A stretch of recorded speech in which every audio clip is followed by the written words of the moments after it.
The Gamasutra job board is the most diverse, active and established board of its kind for the video game industry. Here is just one of the many positions being advertised right now. Location: Redwood City, California. The gameplay camera designer, working under the lead cinematic designer and on the game director, will be responsible for designing, implementing, and fine-tune the game design cameras on the related gameplaying levels and cinematics to ensure a smooth and seamless player experience.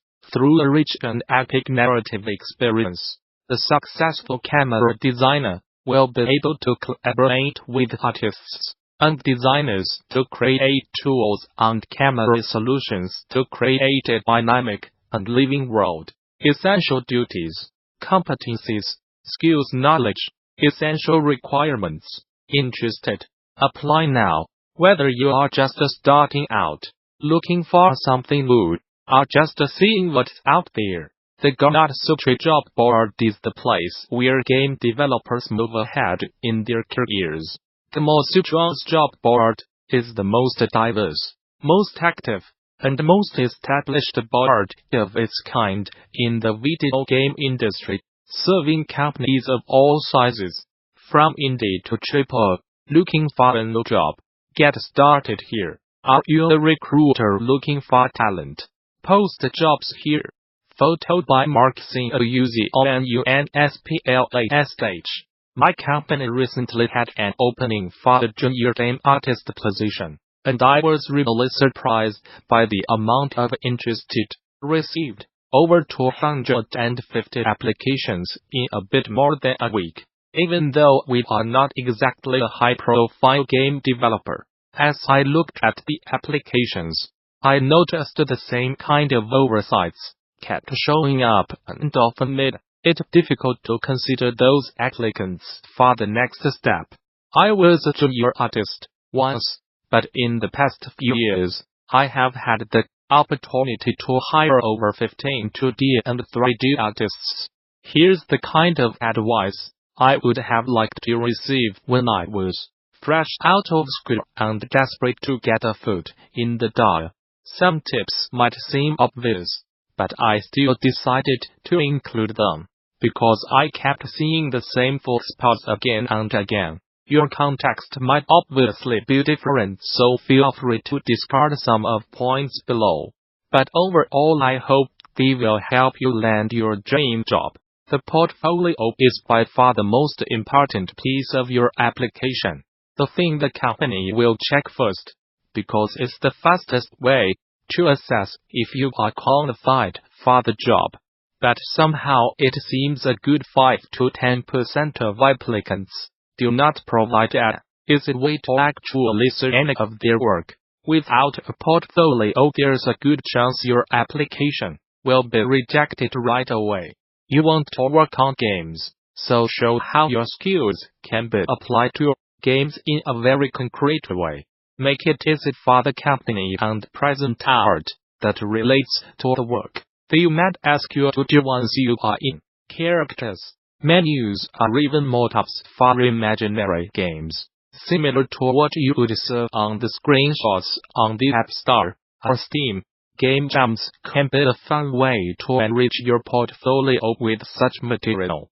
Graduates often have a well portfolio, different styles or types of work, but the company will also want it to be deep enough. Several examples in the same style. It's hard to judge somebody's skills and consistency on a single asset. Rather, provide a small set of items or characters all in the same style, as if it was for a game.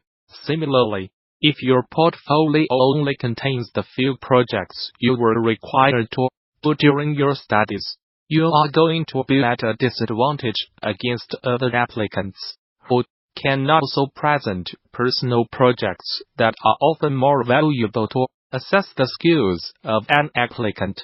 You want to show you can manage the creative process from start to finish. So show primarily finished artworks that look like they are ready to be used for the production of a game. Too many unfinished pieces in your portfolio may make you look like you lack focus or give appeasingly. Present your strongest images first. What strongest means might change depending on the position of the company you are applying at. Chronological order is often not ideal, and that's why having your portfolio on Facebook or Instagram is not recommended. If you have multiple skills, split your portfolio into different sections, like 2D, 3D or Uli, so the company can focus on exactly what they are after. If all your work is marked as being from a few years ago, the company is going to wonder what you have been doing lately.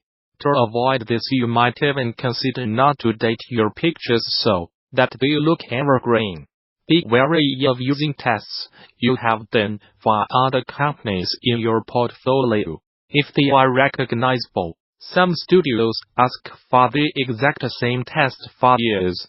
It's also a way of saying, I was turned down by those guys, which might make the company you are applying at reconsider. Because apparently it's not obvious to everyone, your portfolio should contain professional work only. It should not be an Instagram account where your artwork is mixed up with selfies and photos from your holidays. Similarly, be wary of applying with any art that could be considered an SFWS that might not always be well received. A cover letter explaining your situation is good, especially if your profile is unusual for the job. But keep it short. A few lines is usually enough. Without one, the company might be left wondering what position exactly you are applying for, whether you are willing to relocate, etc. It's also helpful to know what decided you to apply in the first place.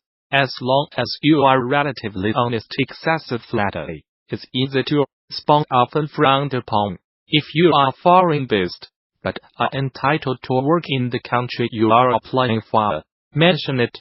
It's often a big deal for the company, as it might not be able to offer visas for junior positions. Sponsoring a visa takes time and money, two things that are scarce at a small studio.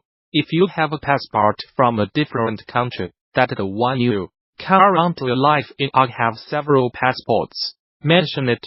For a junior position, your resume should fit on a single page. There's no need to detail your past working experiences if they do not have a clear connection with game development. You can always talk about this at the interview stage, if needed. Make it easy for the company to find your portfolio by including a link on your PDF resume, and make sure it's clickable, or at the very least, electable. Nobody wants to have to type a long URL in the browser address bar when they have many applications to go through every day. Fancy-looking resumes are cool, but they should still be easy to read. If in doubt, better play it safe. You will not get turned down for having a standard-looking resume. Correct grammar and punctuation never hurt either. So ask someone to double-check your resume if you are not sure. If you apply for a job abroad, do some research first of what is expected to be, or not expected to be, on the resume in that specific country, as it varies a lot. In some countries, including a photo of yourself on your resume is normal. In some others, it's very unusual. If you are from a non-English speaking country, applying to a company abroad with a resume that has not been fully translated into English, or the local language, does not show a great deal of motivation for relocating. Talent and skills take time to acquire. Learning a new tool not so much. If you are a good fit, nobody in their right mind is going to turn you down because you use Site instead of Photoshop, especially at a small company. If you are applying at a small studio, show that you can do anything relating to game art competently, not just concept art, but also 3D assets, sprites, full game mockups with GUI, logos, etc. If you are applying at a big studio, Show you are extremely talented at a specific skill, ideally the one the job is about, but also competent at other tasks. Being passionate about games is a place for working in the games industry, but that's not what you will get paid for. Do not let your passion as a gamer get in the way of becoming a talented professional. You probably will not always have the chance to work on the exact type of games you love playing,